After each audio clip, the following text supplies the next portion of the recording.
content creator တယောက်ဖြစ်ဖို့အဓိကလိုအပ်ချက်များ content creator တယောက်ဖြစ်လာဖို့အတွက်အရေးကြီးဆုံးလိုအပ်တာကင်မရာကြီးမဟုတ်ပါဘူးစိတ်သက်တည်ထင်ဖန်တီးနိုင်မှုပြီးတော့ပုံမှန်လုပ်နိုင်စွမ်းပါအရင်ဆုံးကိုယ်တကယ်ဝါသနာပါတဲ့နေပဲကိုရှာပါဥပမာအလားအပစီနီးပညာခီးသွားဟာတာစီးပွားရေးတို့မှုကိုယ့်ဘောအတွေ့အကြုံတွေဖြစ်နိုင်ပါတယ်အရေးကြီးဆုံးကကိုယ်ဖန်တီးတဲ့ content ကပရိသတ်တွေသုံးဝင်တာစိတ်ဝင်စားဖို့ကောင်းတာဒါမှမဟုတ်အားတက်စေတာဖြစ်ရပါမယ်နောက်တစ်ခုကကရိယာပါစတင်ဖို့အတွက် smartphone ကောင်းကောင်းတစ်လုံးအလင်းအောင်ကောင်းကောင်းတန်ရှင်းတဲ့ microphone တစ်ခုလောက်ဆိုလုံလောက်ပါတယ်ပြီးတော့ကပ်ပြီးရင် Canva လို editing app တွေနဲ့ video နဲ့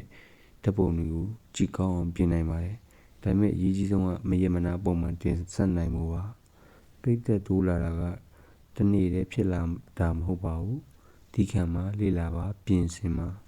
ပြီးတော့ဆက်လုပ်ပါ content creator ဖြစ်နေဆိုရင်ဒီနေ့ပဲစလုပ်ပါပထမဆုံးဗီဒီယိုက perfect မဖြစ်ဘူးဆိုရင်တော့စတင်လိုက်တာအရေးကြီးဆုံးပါဒီလို content trick တွေကိုထပ်တင်စေရင်ဆိုရင် follow ထားပါ